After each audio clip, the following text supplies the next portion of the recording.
नमस्कार, भारत माता की जय, वंदे मातरम। स्वागत है आपका आपके अपने इस प्यारे से यूट्यूब चैनल में। साथियों, आज मैं फिर से बहुत ही इम्पोर्टेंट जनरल नॉलेज समान ज्ञान के बहुत ही इंपॉर्टेंट क्वेश्चन लेके आया हूँ। टॉप 20 क्वेश्चन लेके आया हूँ। साथियों, आप देखिएगा कि आपको 20 में से कितने के जवाब आते हैं, 20 में से कितने के जवाब आपके आते हैं आपको। ठीक है, उसके पहले आज का मोटिवेशनल थॉट्स देख लेते हैं। साथियों, कोशिश हमेशा आखिरी सांस तक करनी चाहिए, या तो लक्ष्य हासिल होगा या अनुभव। सही बात साथियों, कोशिश हमेशा आखिरी सांस तक करनी चाहिए, या तो लक्ष्य हासिल होगा या फिर अनुभव हासिल होगा। तो चलिए देखते हैं, स्टार्ट करते हैं आज का जो इम्पोर्टेंट क्वेश्चन का संग्रह है। साथियों, देखते हैं।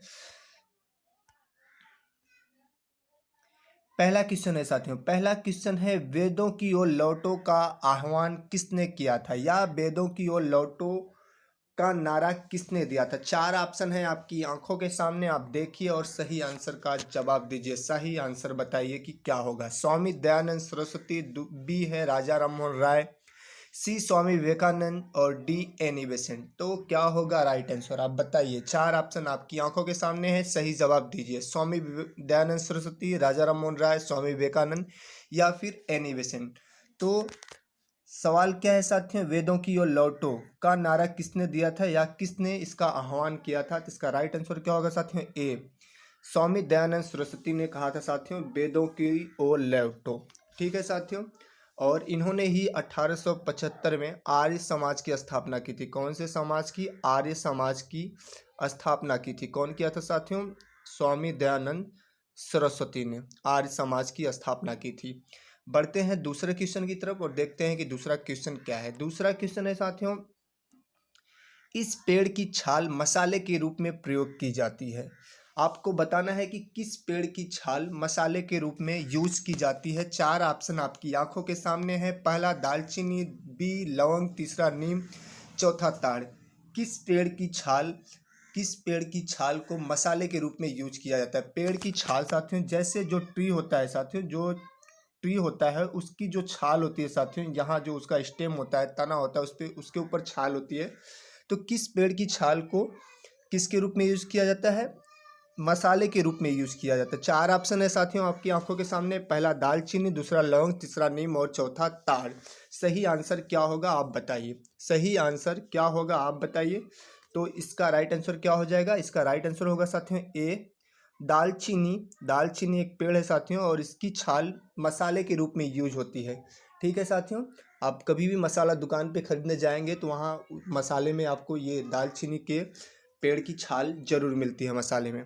बढ़ते हैं अगले क्वेश्चन की तरफ और देखते हैं कि अगला क्वेश्चन क्या है। अगला क्वेश्चन है साथियों, ओजोन परत अवस्थित है।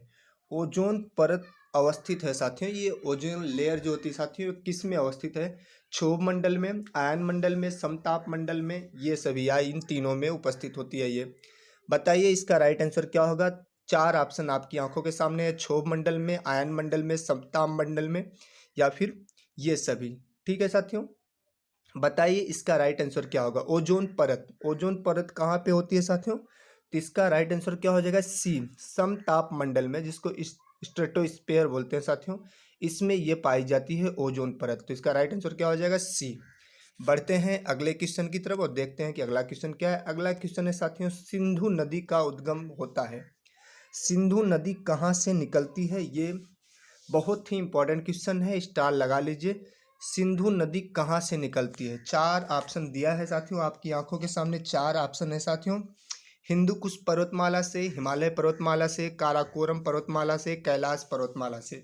बताइए, चार ऑप्शन है साथियों और इसका राइट आंसर क्या होगा आप बताइए। आप बताइए, अपने विवेक का प्रयोग करिए और सही आंसर बताइए क्या होगा।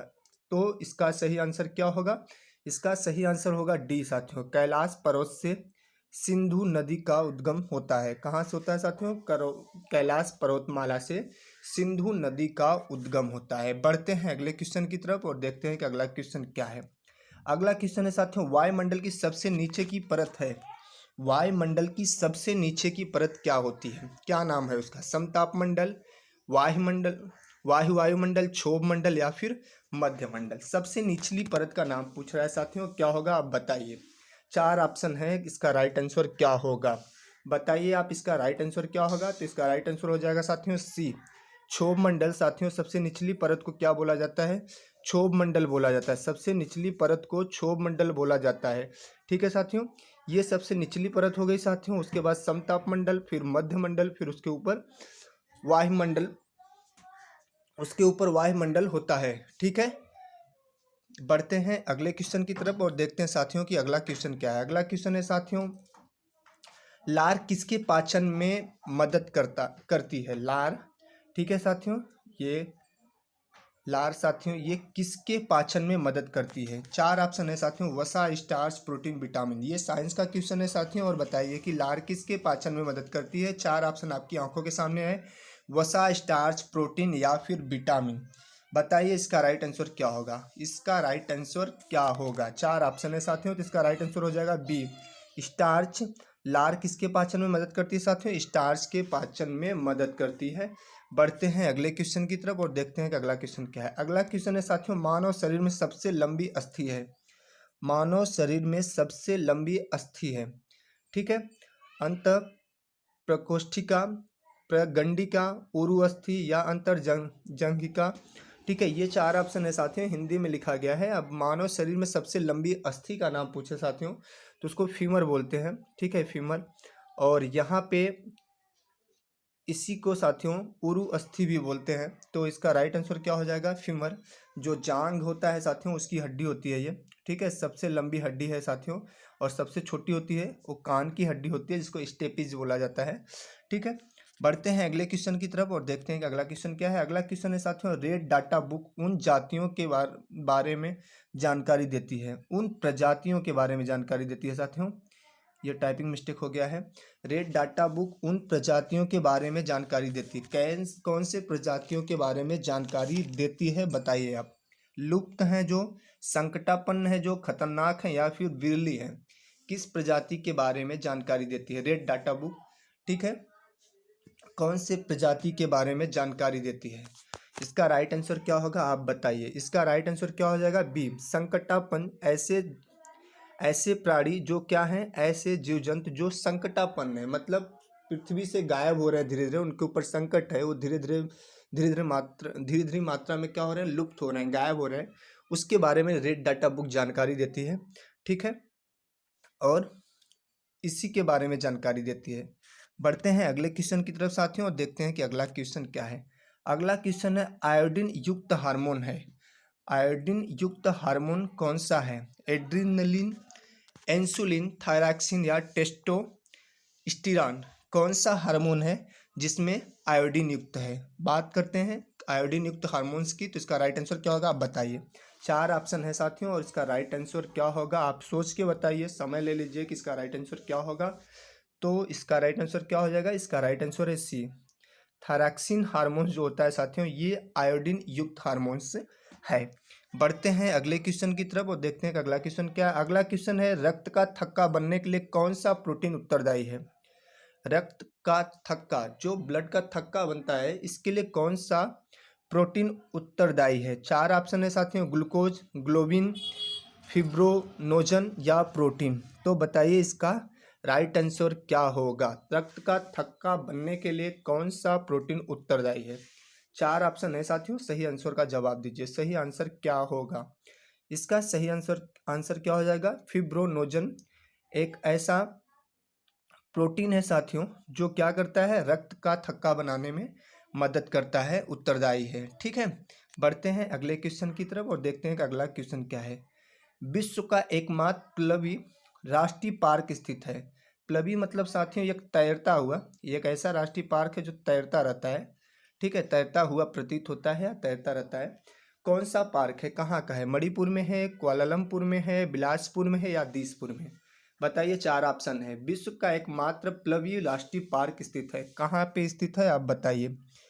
चार ऑप्शन आपकी आंखों के सामने है, सही आंसर का जवाब दीजिए आप। सही आंसर क्या होगा?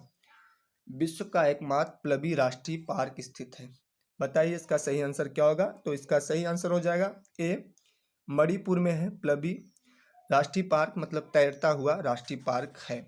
बढ़ते हैं अगले क्वेश्चन की तरफ और देखते हैं कि अगला क्वेश्चन क्या है। अगला क्वेश्चन है, भारतीय संविधान में कितनी अनुसूचियां हैं? मोस्ट इंपॉर्टेंट क्वेश्चन है ये, भारतीय संविधान में कितनी अनुसूचियां हैं? 8, 12, 16 या इनमें से कोई नहीं। अभी वर्तमान में कितनी अनुसूचियां हैं, तो इसका राइट आंसर क्या हो जाएगा, 12। अभी वर्तमान में 12 अनुसूचियां हैं, लेकिन जब हमारा संविधान बना था तो 8 अनुसूची थी। अभी कितनी हो गई हैं, 12 हो गई हैं, इसको याद रखिएगा। अभी भारतीय संविधान में कितनी अनुसूचियां हैं, 12। ठीक है, बढ़ते हैं अगले क्वेश्चन की तरफ और देखते हैं कि अगला क्वेश्चन क्या है। अगला क्वेश्चन है, लोकसभा के पहले उपवक्ता कौन थे। लोकसभा के पहले उपवक्ता कौन थे। 4 ऑप्शन दिया है साथियों, जीबी मौलंकर, सर्वपल्ली राधाकृष्णन, एम अनंत सायनम अयंगकर या डॉक्टर पीबी चेरियन। बताइए इसका राइट आंसर क्या होगा। लोकसभा के पहले उपवक्ता कौन थे, बताइए इसका सही जवाब क्या होगा। तो इसका राइट आंसर क्या हो जाएगा, यम अनंत सायनम अयंगकर। ठीक है, यम अनंत सायनम अयंगकर। ठीक है, ये इसका राइट आंसर होगा, सी। बढ़ते हैं अगले क्वेश्चन की तरफ और देखते हैं कि अगला क्वेश्चन क्या है। अगला क्वेश्चन है, पिट्यूटरी ग्लैंड। पिट्यूटरी ग्लैंड या पिट्यूटरी ग्रंथि स्थित होती है, कहाँ पे होती है। इसी को मास्टर ग्लैंड भी बोलते हैं, क्योंकि इस ग्लैंड का नियंत्रण जो होता है ये ग्लैंड जो होती है और ग्रंथियों पे नियंत्रण करती है, इसलिए इसको मास्टर ग्लैंड भी कहते हैं। ये कहाँ होती है, मस्तिष्क में, ग्रीवा में, जननांगों में या फिर अग्नाशय में। बताइए इसका राइट आंसर क्या होगा। पिट्यूटरी ग्लैंड या पिट्यूटरी ग्रंथि कहाँ स्थित होती है, बताइए इसका राइट आंसर क्या होगा। तो इसका राइट आंसर क्या हो जाएगा, मस्तिष्क में।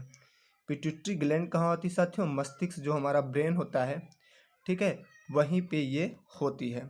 ठीक है, बढ़ते हैं अगले क्वेश्चन की तरफ और देखते हैं कि अगला क्वेश्चन क्या है। अगला क्वेश्चन है, प्रकाश संश्लेषण किस रंग के प्रकाश में सबसे अधिक गति से होता है। प्रकाश संश्लेषण किस रंग के प्रकाश में सबसे अधिक होता है, बताइए। पीला, श्वेत, लाल या अंधेरे में। प्रकाश संश्लेषण जो पौधे भोजन बनाने की जो प्रक्रिया होती है साथियों, वो किस रंग में सबसे अधिक होती है। प्रकाश संश्लेषण किस रंग के प्रकाश में सबसे अधिक होती है, पीला, श्वेत, लाल या फिर अंधेरे में। बताइए इसका राइट आंसर क्या होगा, बताइए इसका राइट आंसर क्या होगा। तो इसका राइट आंसर हो जाएगा सी, प्रकाश संश्लेषण लाल रंग में सबसे अधिक होता है। बढ़ते हैं अगले क्वेश्चन की तरफ और देखते हैं कि अगला क्वेश्चन क्या। अगला क्वेश्चन, नेपोलियन बोनापार्ट निवासी था। नेपोलियन बोनापार्ट निवासी था, जो एक महान योद्धा था और बड़ा ही साहसी था। ये किस देश का था, इटली का, जर्मनी का, ब्रिटेन का या फिर फ्रांस का। बताइए, बहुत ही इंपॉर्टेंट क्वेश्चन है साथियों। नेपोलियन बोनापार्ट कहाँ का था, बताइए आप इसका राइट आंसर क्या होगा। 4 ऑप्शन आपकी आंखों के सामने है, बताइए। चलिए बताइए इसका राइट आंसर क्या होगा। इसका राइट आंसर क्या होगा, इसका राइट आंसर डी होगा, फ्रांस का था। नेपोलियन बोनापार्ट कहाँ का था, फ्रांस का था। बढ़ते हैं अगले क्वेश्चन की तरफ और देखते हैं कि अगला क्वेश्चन क्या है। अगला क्वेश्चन है साथियों, आजकल सड़क की रोशनी में पीले लैंप बहुत प्रयुक्त हो रहे हैं। सड़कों पर देखेंगे आप, पीले रंग के जो लैंप होते हैं बहुत प्रयोग हो रहे हैं। इन लैंप में निम्न से किसका प्रयोग किया जाता है, इन लैंपों में निम्न में से किसका प्रयोग किया जाता है। सोडियम, नियान, हाइड्रोजन या फिर नाइट्रोजन। बड़ा ही इंपॉर्टेंट क्वेश्चन है साथियों ये, इसके सामने आप स्टार लगा लीजिए। जो आजकल के रोड बन रहे हैं उसमें प्रयोग होते हैं, क्या होता है, जो पीले लैंप लगे होते हैं उसमें क्या होता है, जो उनमें सोडियम, नियान, हाइड्रोजन या नाइट्रोजन। क्या होगा राइट आंसर, आप बताइए इसका राइट आंसर क्या होगा। इसका राइट आंसर क्या हो जाएगा साथियों, सोडियम। सोडियम, ठीक है। इन लैंप में निम्न से किसका उपयोग होता है, तो इस किसका उपयोग होता है, सोडियम का। बढ़ते हैं अगले क्वेश्चन की तरफ और देखते हैं कि अगला क्वेश्चन क्या है। अगला क्वेश्चन है, चैंपियंस ट्रॉफी किस खेल से संबंधित है। चैंपियंस ट्रॉफी किस खेल से संबंधित है। 4 ऑप्शन है साथियों, क्रिकेट से, शतरंज से, फुटबॉल से या टेनिस से। बताइए, बड़ा ही इजी है, बड़ा ही सरल क्वेश्चन है, बताइए इसका राइट आंसर क्या होगा। क्रिकेट से, शतरंज से, फुटबॉल से या फिर टेनिस से। चैंपियंस ट्रॉफी पूछ रहा है, जिसका राइट आंसर क्या हो जाएगा, वही क्रिकेट। ठीक है, जो हमारे देश में बड़ा ही फेमस है। ठीक है, क्रिकेट से चैंपियंस ट्रॉफी संबंधित है। ठीक है, बढ़ते हैं अगले क्वेश्चन की तरफ और देखते हैं अगला क्वेश्चन क्या है। सूर्य का प्रकाश पृथ्वी तक आने में कितना समय लेता है। सूर्य का प्रकाश पृथ्वी तक आने में कितना समय लेता है। ए 8 सेकंड, बी 8 घंटे, सी 8 मिनट और डी 80 सेकंड। बताइए इसका राइट आंसर क्या होगा, बताइए। 4 ऑप्शन आपकी आंखों के सामने है, बताइए इसका राइट आंसर क्या होगा। तो इसका राइट आंसर क्या हो जाएगा? सी, 8 मिनट। मतलब 8 मिनट लगते हैं। सूर्य का प्रकाश पृथ्वी तक पहुंचने में कितना समय लगता है? 8 मिनट लगता है साथियों। इंपॉर्टेंट है। ठीक है, बढ़ते हैं अगले क्वेश्चन की तरफ और देखते हैं कि अगला क्वेश्चन क्या है। अगला क्वेश्चन है, विश्व में किस स्थान पर सबसे अधिक वर्षा होती है? बड़ा ही इंपॉर्टेंट क्वेश्चन है। विश्व में किस स्थान पर सबसे अधिक वर्षा होती है? सिलचर, चेरापूंजी, मासिनराम या फिर गुवाहाटी? गुवाहाटी। बताइए क्या होगा इसका राइट आंसर। विश्व में किस स्थान पर सबसे अधिक वर्षा होती है? 4 ऑप्शन आपकी आंखों के सामने है। बताइए इसका राइट आंसर क्या होगा। तो इसका राइट आंसर क्या हो जाएगा? मासिनराम। मासिनराम में सबसे ज़्यादा वर्षा होती है। विश्व का सबसे ज़्यादा वर्षा वाला स्थान है। ठीक है, तो साथियों ये था आज का जो टॉप 20 जीके का क्वेश्चन था साथियों, वो था। अगर वीडियो अच्छा लगा हो साथियों तो लाइक कर दीजिएगा। वीडियो अगर लगा हो साथियों तो लाइक कर दीजिएगा, शेयर कर दीजिएगा, और चैनल पे अगर आप नए हैं तो चैनल को सब्सक्राइब कर लीजिएगा। इस चैनल के माध्यम से आपको डेली 8 बजे साथियों टॉप 20 जीके के क्वेश्चन मिलेंगे, जिससे आपको आपके जो एग्ज़ाम्स होंगे, जिस वैकेंसी की आप जिस भर्ती की तैयारी करते होंगे साथियों, उसमें आपको ज़रूर हेल्प मिलेगी। ठीक है साथियों, आप अपना ख्याल रखिएगा। भारत माता की जय, वंदे मातरम एंड जय हिंद साथियों।